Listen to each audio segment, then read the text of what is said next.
Bharatiya Janata party की सरकार और नरेंद्र मोदी को प्रधानमंत्री बनाने, इसलिए गरीबों के द्वारा किया हुआ समर्थन, मध्यम वर्गों के द्वारा किया हुआ समर्थन नरेंद्र मोदी जी से आज कह सकते हैं, जो उम्मीद लगाएंगे उसको पूरा करने का काम करेंगे। जनधन योजना हो,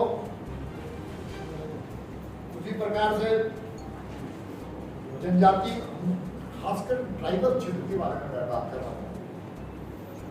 हम सब जानते हैं कि जब जब बीजेपी की सरकार रही है केंद्र में और राज्य में, जनजाति समाज का मान, सम्मान और स्वाभिमान बढ़ाने का काम हुआ है।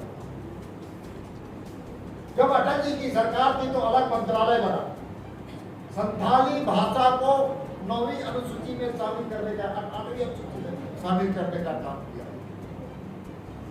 और 2014 के बाद जब हमारी सरकार आई तो हमारी सरकार में जो पिछली सरकार का बजट था उससे 100 गुना ज्यादा बजट केवल ट्राइबल वेलफेयर को बढ़ाने का काम किया। 15 नवंबर को भगवान बिरसा मुंडा की जयंती हम मनाते हैं। पहले लोग झारखंड तक ही लोग जानते थे, फिर भारतीय जनता पार्टी की सरकार ने जनजाति गौरव दिवस को घोषित करते हुए कह सकते हैं कि पूरे देश में और दुनिया में भगवान बिरसा मुंडा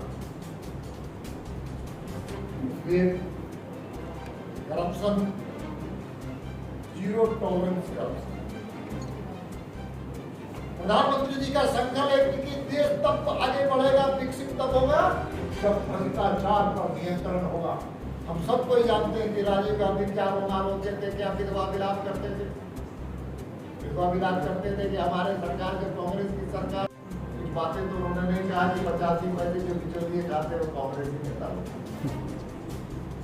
कांग्रेस ही कला। लेकिन अब प्रधानमंत्री जी 1 रुपया भेजते हैं तो सीधा 1 रुपया आता है। ये प्रधानमंत्री जी की जो प्रतिबद्धता है देश के लिए, गरीबों के कल्याण, उन्होंने स्पष्ट किया है। हम कह सकते हैं कि पूरी तरह से बुनियादी ढांचा, इंफ्रास्ट्रक्चर हो, चाहे एयर कनेक्टिविटी हो, रोड कनेक्टिविटी हो, रेलवे कनेक्टिविटी हो, और वाटर कनेक्टिविटी को भी आगे बढ़ाने वाली सरकार का नाम है नरेंद्र मोदी जी की सरकार। इसलिए डिजिटल इंडिया से आज आम आदमी को जोड़ा गया। आज आम आदमी गवर्नेंस के मामले में पारदर्शिता के साथ मोबाइल में अपने कई चीजों को, अब हम कह सकते हैं डिजिटल पेमेंट के संदर्भ में पूरे दुनिया का 40% डिजिटल पेमेंट केवल भारत करता है। ये है भारत, नया भारत। इसलिए मुझे नहीं कहना है कि हम सब लोगों ने कार्यक्रम बनाया है जिसको पूरी जी ने व्याख्या किया है। विशेष रूप से हम सब लोग मिलकर के ये श्रेष्ठ भारत, सर्वश्रेष्ठ भारत और दुनिया का सबसे बेहतर विकसित भारत बनाने का संकल्प नरेंद्र मोदी जी की सरकार ने लिया है। देश की जनता, झारखंड की जनता का समर्थन मोदी जी की सरकार को है और सब मिलकर के जनता का जन समर्थन आगामी 2024 के चुनाव में परिणाम के रूप में मिलेगा। मेरी ओर से यही बात थी। आपके मन में कोई प्रश्न में जाते हैं तो भारत का मान, सम्मान और स्वाभिमान बढ़ाने का काम करते हैं, तो दूसरे तरफ राहुल गांधी जब 6 विदेश यात्रा में उनके मैं टिप्पणी को पढ़ रहा था, 6 विदेश यात्रा, और 6 विदेश यात्रा में भारत के मान सम्मान को उन्होंने अपमानित करने का काम किया। देश के 41 करोड़ जनता को अपमानित करने वाले नेता का नाम राहुल गांधी है। और तो और उनको लोकतंत्र पर विश्वास नहीं, उनको संसद पर विश्वास नहीं है। और लोकतंत्र पर विश्वास कैसे रहेगा? कांग्रेस ने तो 1975 में उनको लोकतंत्र पर विश्वास नहीं है, उनको संवैधानिक संस्थानों पर विश्वास नहीं है। अब तो तब हो गई कि सुप्रीम कोर्ट पर भी उनको विश्वास नहीं है, चुनाव आयोग पर विश्वास नहीं है, संवैधानिक जो संस्थाएं उन पर विश्वास नहीं। और सच है, देश की जनता को कांग्रेस पर विश्वास है। इसलिए जब जाते हैं अनाप शनाप बोल करके चेहरा में जो विकृति आता है, वहां पर जाकर के और विकृत करने का वो काम करते हैं। देश की जनता को अपमानित करके आप राजनीति या कोई काम नहीं कर सकते। योगदान था भारत की आजादी का, लेकिन ये परिवार तो मन में है कि मेरा परिवार सबसे अच्छा, मेरा परिवार राजतंत्र की तरह इस देश में शासन है। इसलिए विकसित भारत का लक्ष्य, पहला लक्ष्य था गुलामी के हर अंश की मुक्ति। दूसरा लक्ष्य अपनी विरासत पर गर्व, हमारी अपनी परंपरा है, हमारी अपनी संस्कृति है, हमारा अपना संस्कार है और हमारी अपनी विरासत पर हम सब लोगों को गर्व होना चाहिए। इसलिए अपनी विरासतों को भी रक्षा ही नहीं किया, बल्कि सरकार संवेदन करे, ऐसा भारतीयों के तीसरा चौथा क्या, एकता और एकजुटता। पूरा देश एकात्म भाव से एक भारत श्रेष्ठ भारत की कल्पना लेकर के एकता और एकजुटता का संकल्प लेते। और पांचवा, नागरिकों में कर्तव्य भावना का, केवल अधिकार नहीं बल्कि कर्तव्य भावना का भी उदय हो, ये प्रधानमंत्री का हम कर सकते हैं पंच प्राण जो भारत की जनता के सामने रखा और अपने सरकार के कामों को उसी आधार पर आगे बढ़ाने का काम।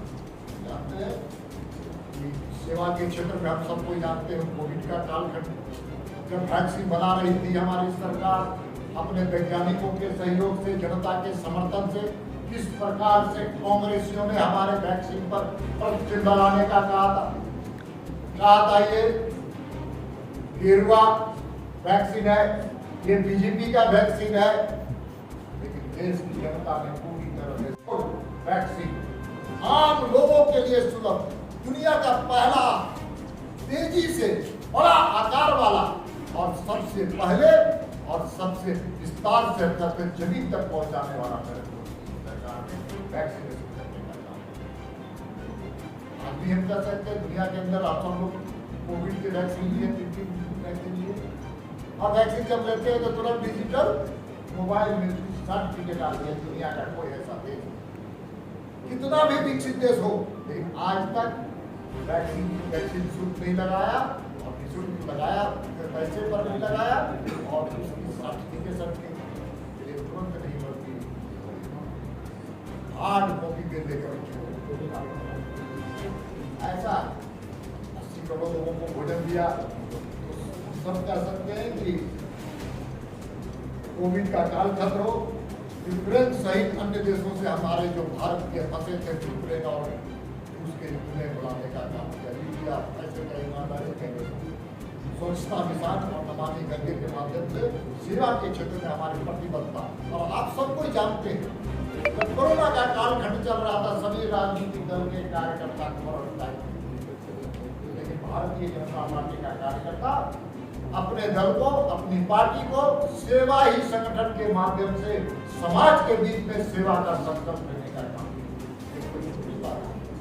आज दुनिया के कई शोधकर्ता भारतीय जनता पार्टी के इस काम पर शोध कर रहे हैं। गरीब कल्याण के लिए हम कह सकते हैं कि आवास, अब कोई मकान कोई गरीब के हाथ में जब चाबी जाती है तो पक्के मकान और वो लखपति बनने का काम करता है, और इसलिए करता है कि उन्होंने उस गरीब संथाल परिणाम में ऐसे 9 घटनाओं का मेरे पास कुछ नहीं है, पूरे देश में कम से कम सैकड़ों इस प्रकार की घटनाएं होती, और इसका मूल कारण है कि इन अपराधियों पर फास्ट ट्रैक के तहत करने की इच्छा शक्ति का अभाव है, और इन बलात्कारी और गलत काम आचरण करने वालों का सीधा संबंध झारखंड मुक्ति मोर्चा और कांग्रेस और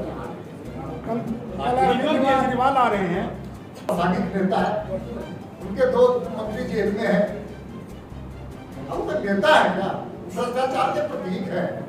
अब वो आएंगे तो क्या कर लेंगे, क्या हेमंत सोरेन जी से मिलेंगे, दोनों बात करेंगे कि शराब घोटाला मेरे प्रदेश में भी हुआ, आपके प्रदेश में हुआ, कितनी अच्छी समानता है, चला मिलेंगे, घोटाले बाजू का चला मिलेंगे। 12 जून को पटना में भी बैठक है सर। अरे आप अब पलटू बाबू वहां पर बैठक बुलाए। अब पलटू बाबू के बारे में देश से जानना चाहिए, कभी कहाँ उलटेंगे कहाँ पलटेंगे राजनीतिक क्षेत्र में वो वही जान सकते। आगे जी, महिला पहलवानों पर आपका क्या टेक है और उनको फास्ट ट्रैक के थ्रू कब न्याय मिलेगा? निश्चित तौर पे सरकार का काम है फास्ट ट्रैक के माध्यम से अपराधियों को, बलात्कारियों को जेल के शिकंजे में डाल करके तुरंत निर्णय होना चाहिए। लेकिन राज्य की सरकार की वर्षा ही नहीं है। हमारी गए आदिवासी बहनों की इज्जत भी गई, जमीन भी गया, जमीन भी गया, और ये सरकार कुंभकर्णी की तरफ सोई। मैं महिला पहलवानों की बात कर रहा हूँ दीपक जी, उन्हें न्याय कब मिलेगी? महिला पहलवान जो दिल्ली में इतने दिन से धरना दे रहे अरे महिला पहलवान को वहां पर कानून व्यवस्था देख रहा है, सबको न्याय मिलेगा।